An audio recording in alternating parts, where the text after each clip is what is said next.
The gem of Brazil. Welcome to Rio de Janeiro.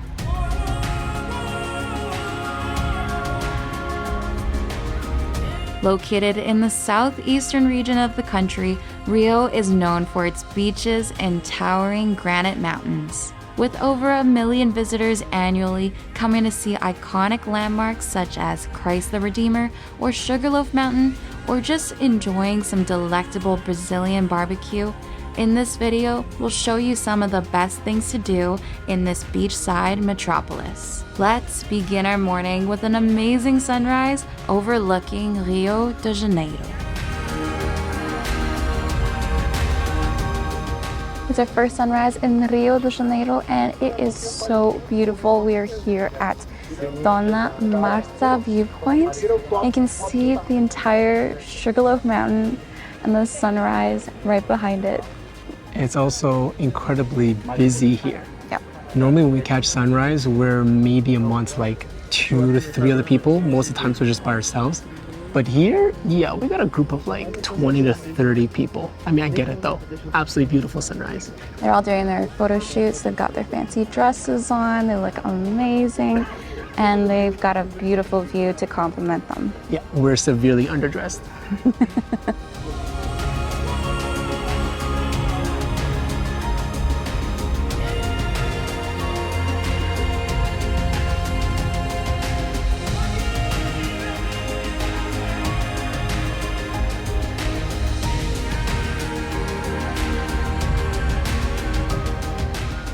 Seeing the sunrise colors makes it just the best way to start off our first morning here in Rio. I absolutely love seeing Christ the Redeemer right over there, but now that we've seen it from afar, I think it's time to head up and close.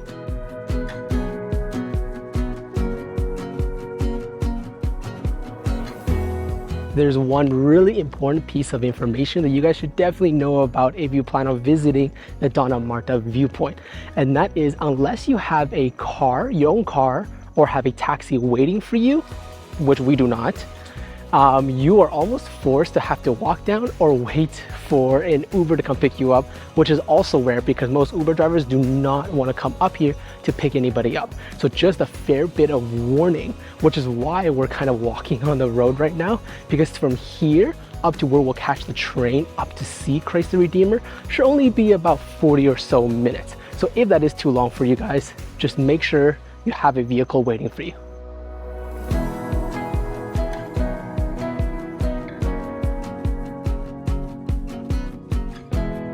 We're so late for the train. With literally a minute to spare, we made it over to the train.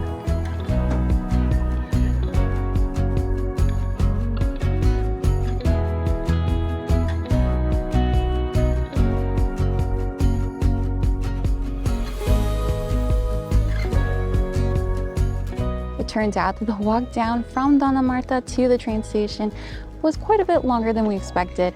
So we caught a cab on the way down and we made it for the train with just 1 minute to spare. We caught the 7:20 because that's what we booked our tickets for, because it's the very first train to get up to Christ Redeemer. And we finally made it up with the very first group. It's already pretty busy, but let's go check it out.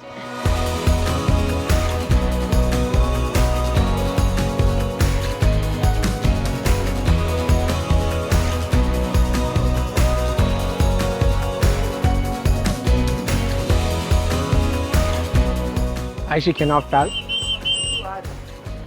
don't know if you guys heard the whistle just now, but anytime someone tries to sit on the ledge or do something they're not supposed to do, the guy comes around just blasting that whistle. They are very strict about photos. Also, I cannot comprehend how busy it is here. Again, we're on the very first train, which means we are the only group up here, and there are already lines forming to take photos of Christ the Redeemer. So of course, if you guys want the best experience, make sure to come here ASAP. Come first thing in the morning. Don't even try in the afternoon.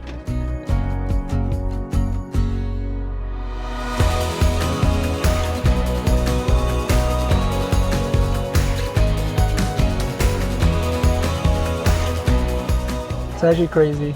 I literally just want to keep my eyes peeled to the camera. I swear we're gonna have like 15,000 photos by the time we're done here. It's just so beautiful.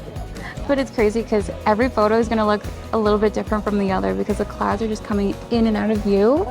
It's crazy. You can just see all of it rising because as it gets warmer, all of the hot air is rising, and you can literally see the cloud drifting past us. And the mist, yeah, exactly. Like the mist is just coming right up against us. And sometimes it's like covering the mountains, which is so beautiful. Even Sugarloaf Mountain is like coming in and out of view.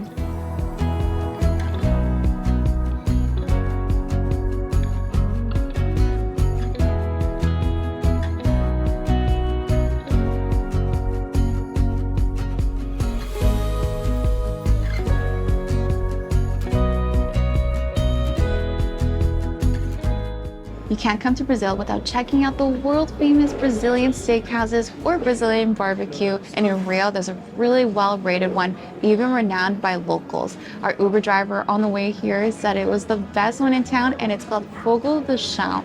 It's such a beautiful restaurant. It's huge, has a beautiful setting, and the one that we're at, this location, overlooks Botafogo Beach. The way that Brazilian steakhouses work is that they'll come around with different cuts of meat, and you can say whether you want some with this green little tag, or on the other side, you can say, oh, I'm not ready yet. And there's also a self-serve salad bar that we're gonna check out first. This actually might be not only the biggest salad bar, but one of the nicest looking salad bars that we've ever been to. On this section, you have all these different types of veggies, fruits, everything's right here. And you actually have a little bit of an appetizer meat, beautiful looking pork belly, and all these different carbs right over here. But don't forget, guys, do not fill up on this. You're here for the meats. So that's what we're gonna do. Grab a little bit of veggie and wait for the beautiful cuts of beef to come out.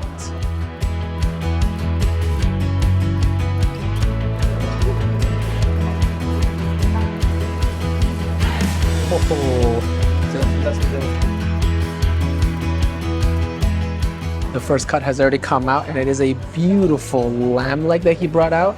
And this thing just looks so succulent and juicy. Just absolutely insane. That's so tender, babe. Yeah, it's so tender. So now they do give you two sauces for you to cut down the fat if you want it.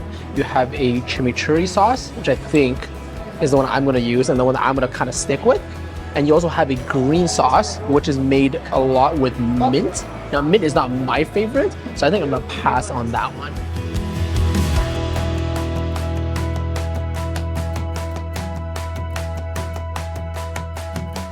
They came around with picanha, which is a cut that first started in Brazil and was later adopted in Portugal.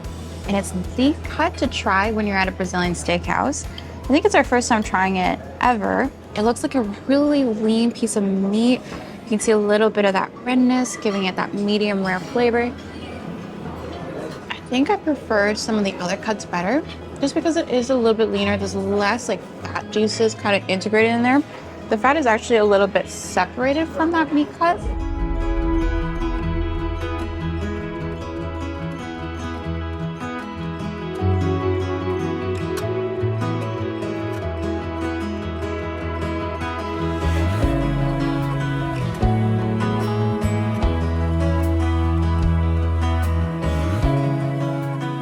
Hello, hello. We are starting our day of exploring Rio at the Botanical Gardens. This is a fantastic spot if you guys have a family or you just want a nice chill morning like we are right now.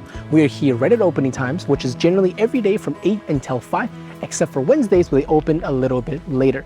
Now the cost of it, especially for us as foreigners, it costs us 73 reais. So honestly, not too bad. The gardens are huge, super excited, nice and quiet right now.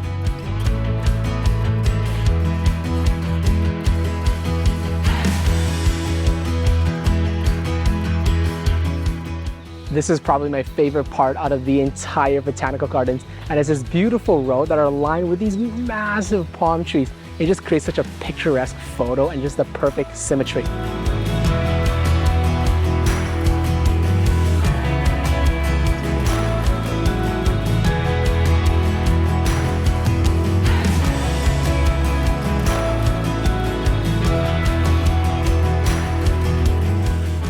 And for our last stop, here we are at the Japanese gardens. What's really cool is that Brazil actually has the highest population of Japanese people outside of Japan. And that's because they all came over here in the early 1900s to escape unemployment and poverty because Brazil desperately needed workers at the coffee plantations after they abolished slavery. So I think this is the perfect way to conclude our time here at the gardens. It's time to go get a wake me up, a little cup of coffee. A quick 20-minute walk from the gardens and we came to Parque Lage. While it's a nice city park, the main attraction is the building that's inside. So let's go check it out.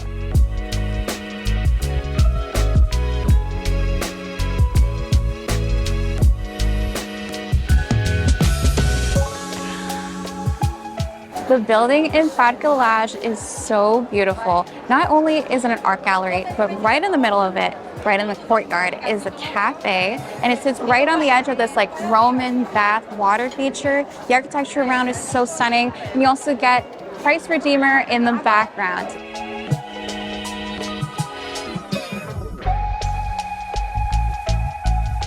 It's only about 10:30 in the morning, so we wanted to get something really light so we don't spoil our appetite before lunch. So we got a little cake of the day. It's this really tasty, sweet, vanilla-based pound cake. That super nice and moist.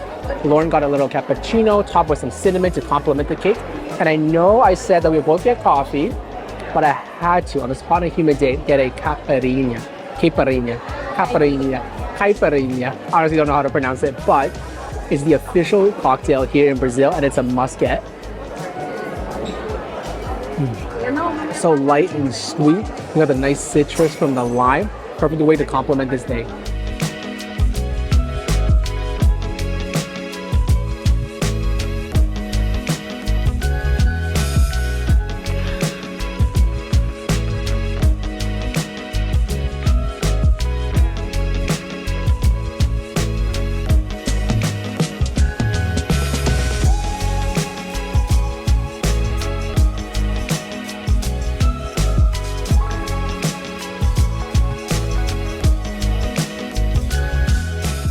After all that walking around, it was time for us to grab some lunch. We are so starving. So we came to the Copacabana area to Adega Perla. It's a really great local spot that is tapa styled.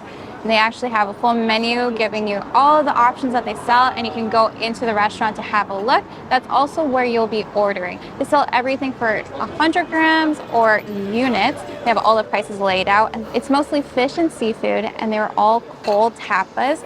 And they have so many options. My eyes were just huge looking at the entire list.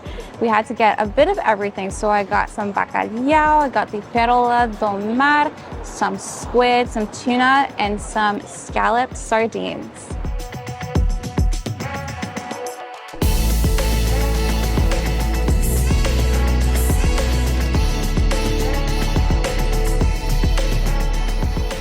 In Rio, there are so many beaches and they are massive. There's Leblon, there's Ipanema, and the most famous of them all, Copacabana. That's where we're gonna be spending our evening, and it's actually such a bumping area. Honestly, we kind of wish we came out a little bit earlier. It's a little bit late now, but the sun is just poking down behind the mountains, and it's definitely a very cool evening. If you wanted to come out earlier, there's so much you can do. There are these like beach bars right by the road. There's a whole area you can take for yourself. There are some nets you can play like beach volleyball or beach football, and you can just hitch up an umbrella and some chairs, whatever you want to bring here, and you can potentially rent some for yourself too. Honestly, this whole area is so nice. We're gonna go dip our toes in the water. Look how far this beach goes. Like, that's the road and that's the water. Crazy.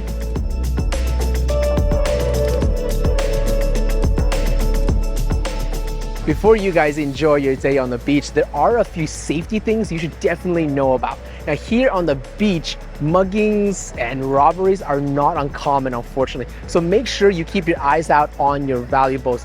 Generally, if two different vendors are coming up to you at the same time, sometimes that indicates one of them is distracting you while the other is going through and stealing your stuff. So again, keep your eyes out on your valuables. Make sure you don't have your phone, anything out in the open, as that is susceptible to mugging. If you're looking for the safest area though, if you want to chill on the beach, that's usually where Copacabana Beach matches up with Leme Beach. And you're going to look for Posto 1 and Posto 2. Posto are these giant sort of markers that have a giant number on them. Look for 1 and 2. That's usually where the safest region are.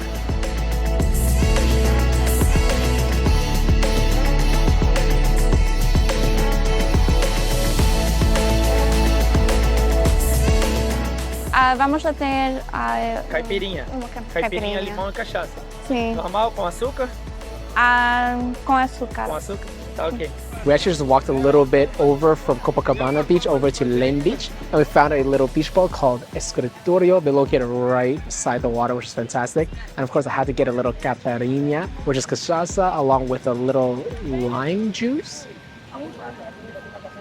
Refreshing, strong.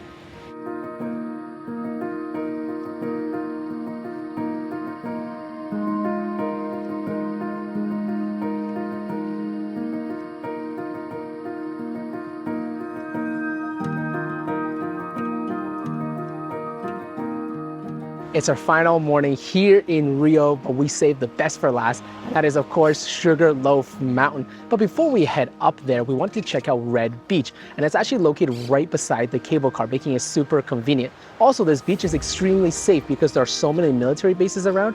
It is a Sunday morning, so you can already see a bunch of families up here, including some people probably partying from last night. There are 2 cable cars to get up to Sugarloaf Mountain.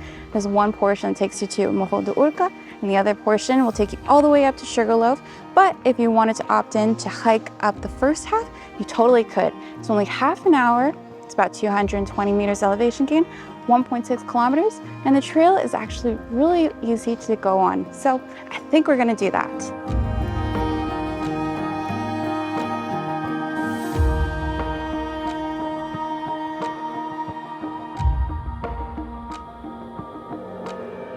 Finding the trail honestly isn't difficult at all. If you just head to the very north side of the beach, you're gonna see a sign that takes you along a nice paved path for about 10 minutes, and then you're gonna reach the official trailhead up to Morro de Urca. Now the trail, based on what we read, isn't the most exciting trail. It's just a lot of steps into a dense forest, but hopefully we get to see some cool stuff along the way.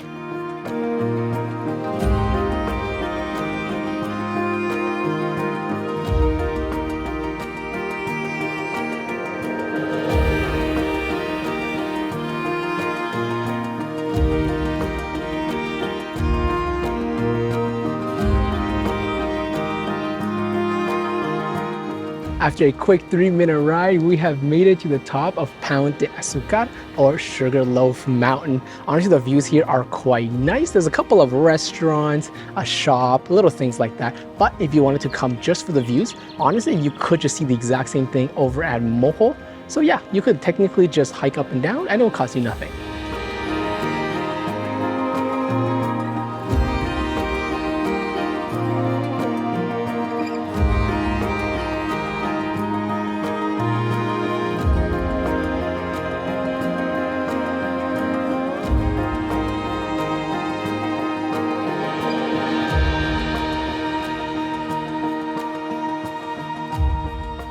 It's actually getting so busy up here because of cruise ships. There are so many people from 2 different cruise ships I'm seeing from up here. So I think it's about time for us to head back down.